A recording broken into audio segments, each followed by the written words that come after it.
The disciples huddled behind a locked door, their hearts pounding in the silence, every creak and whisper outside making them flinch. Fear and confusion thick in the air, pressing down on them like the darkness that filled the room. Their world had been shattered. Jesus, their hope, their teacher, the one they believed was the Messiah, was crucified and buried. The dreams they had built with him seemed to crumble in a single afternoon. The story should have ended there with grief and silence, but then came the whispers, soft, uncertain, but impossible to ignore. Mary Magdalene burst in, breathless and trembling, claiming she'd seen him alive. Her words were wild, but her eyes burned with conviction. Peter and John ran to the tomb, desperate for answers. They found it empty. The grave clothes folded neatly, as if someone had left in peace, not in haste. It was too wild to believe, too much for their weary minds to accept. So they hid, trying to make sense of the impossible, clinging to each other in the shadows. 10 men, faces marked by grief and sleepless nights, jumped at every sound, haunted by the fear that they might be next. They were fugitives now, hunted and afraid, their lives in danger simply for following the one who had been crucified. Yet in that darkness, a fragile hope flickered. Could it be true? Could Jesus really be alive as Mary claimed? They spoke in hushed tones, voices trembling, piecing together a puzzle that didn't fit, each story adding confusion and a sliver of hope. But one of them, Thomas, was missing from the circle, his absence a silent ache among the group. We don't know where he was, maybe lost in sorrow, wandering the empty streets, or maybe seeking solitude to wrestle with his pain. Whatever the reason, he missed the moment that changed everything, the moment when hope broke through despair. He missed Jesus appearing in that locked room, standing among them saying, "Peace be with you." The impossible had happened right before their eyes. He missed seeing the wounds in Jesus' hands and side, the proof that it was truly him, alive and victorious over death. When Thomas returned, he found not 10 grieving friends, but 10 men electrified with joy, their sorrow transformed into celebration.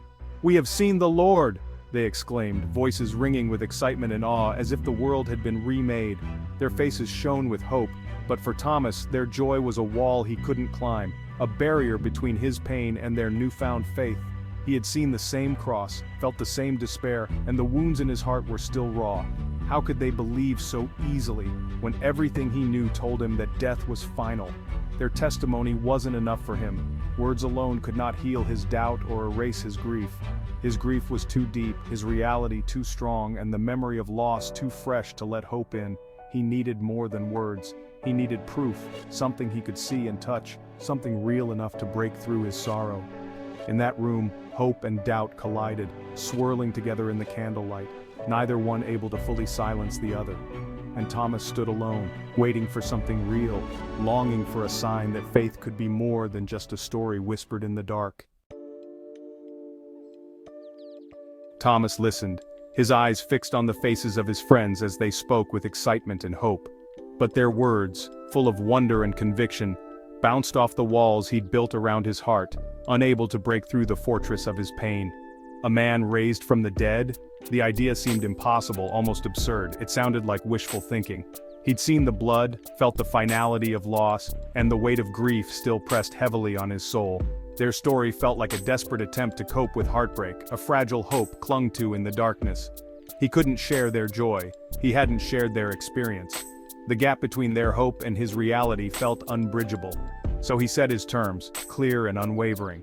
"Unless I see the nail marks in his hands and put my finger where the nails were, and put my hand into his side, I will not believe." It wasn't stubbornness, it was honesty.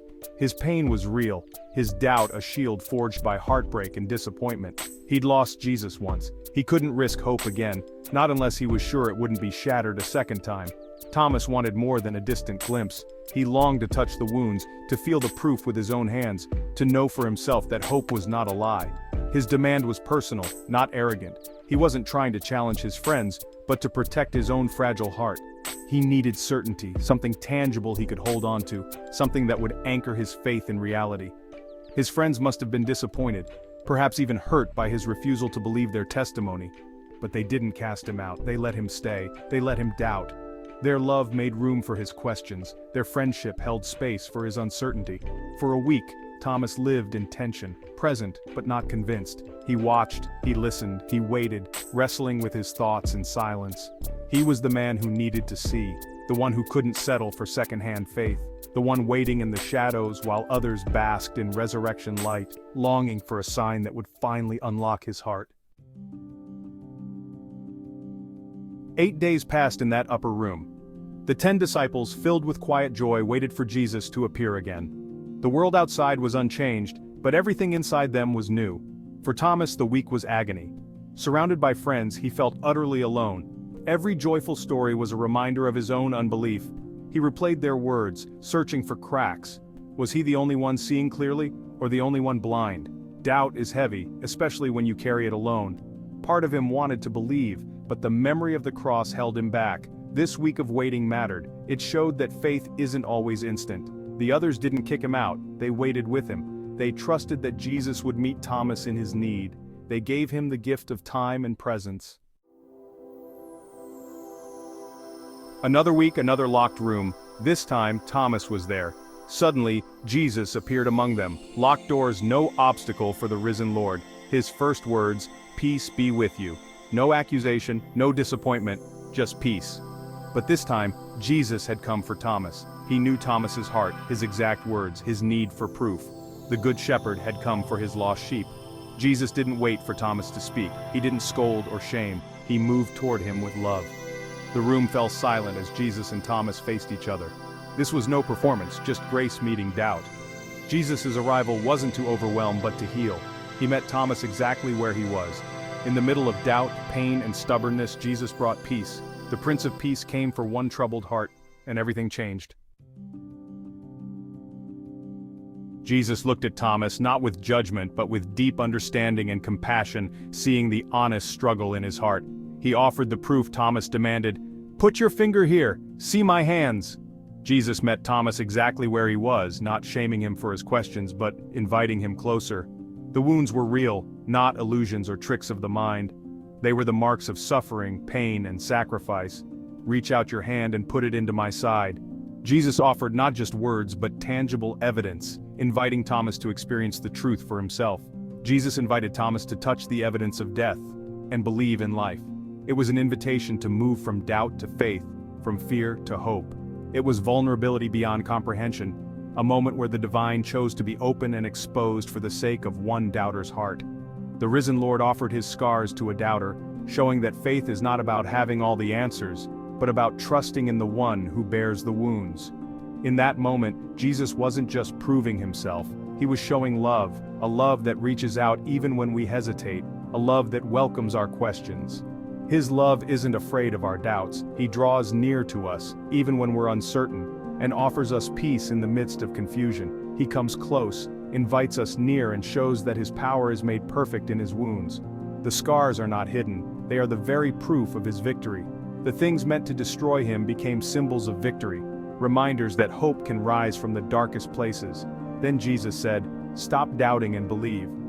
These words were not a harsh command but a gentle invitation to trust. Not a harsh command, but a loving plea, spoken with patience and kindness, inviting Thomas to step into a new reality. Jesus had crossed the chasm of death and doubt, bridging the gap so that faith could be possible for all who struggle. Now, the choice was Thomas's.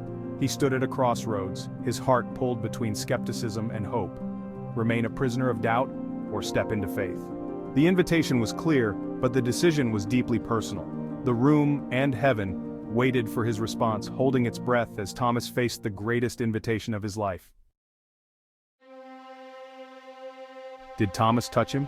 The Bible doesn't say. Maybe it didn't matter. Seeing was enough. The need for proof melted away in the presence of the risen Christ. All the doubt, pain, and resistance crumbled. Thomas saw not a ghost, but his Lord and his God. The truth hit him like a wave, bringing him to his knees. From the depths of his soul came the most profound confession, "My Lord and my God." Not a question, not a whisper, a declaration. The sound of a man who journeyed through doubt and found faith. He didn't just acknowledge Jesus was alive, he acknowledged who Jesus is. This was the climax. Thomas the doubter made the clearest statement about Jesus' divinity. He called him Lord, supreme authority. He called him God, divine nature. In that cry, Thomas expressed the heart of Christian faith. The man before him, wounds and all, was God himself. And Thomas believed. "My Lord and my God," Thomas's words are the bedrock of Christian faith. In that moment he spoke for every believer to come. Jesus is both Lord our Master and God our Savior. My Lord meant surrender. Thomas handed over control. My made it personal. And my God, a devout Jew, would never say this lightly. Thomas recognized the power over life and death belonged to God alone. This was not a distant deity, but a God who knows and loves us. For Christians, Thomas's confession is a model. Faith isn't just accepting facts, it's a relationship. It's surrendering to Jesus' lordship and worshiping him as God. When we doubt, we return to this truth. The one we follow is Lord of all. The one we trust is God, who still bears the scars of love, and that changes everything. After Thomas's confession, Jesus spoke one last time. Because you have seen me, you have believed. Blessed are those who have not seen and yet have believed. This blessing is for us, those who live centuries later. We can't see or touch Jesus, but we have the apostles' testimony, the scriptures, and the Spirit. We are called to believe without seeing. Jesus calls us blessed, not because our faith is better, but because it's different. Thomas's doubt and confession strengthen our faith. He doubted so we might believe more easily. He touched the wound so we could be healed by faith. Jesus knows believing without seeing is hard. It takes trust, a step into the unknown. But he promises a unique blessing for those who do. Our faith isn't a blind leap, it's a step into the light. Thomas's story is about the bridge between seeing and believing, and that bridge is open to all. The risen Christ changed Thomas forever. He entered as a doubter, left as a worshiper. History says Thomas became a courageous missionary, traveling farther than any other apostle. Jesus didn't just save him, he transformed him. The doubter became a devoted disciple, willing to die for his faith. Thomas's story gives hope to all who struggle with doubt. Doubt isn't the opposite of faith, it can lead to deeper belief. Jesus met Thomas in his questions, and he'll meet us in ours. Honest doubt, brought to Jesus, can blossom into unshakable faith. No one is too far gone, no doubt too deep for Christ's love. He comes to us even behind locked doors. He shows us his wounds, invites us to believe, and he turns doubters into disciples, fear into faith.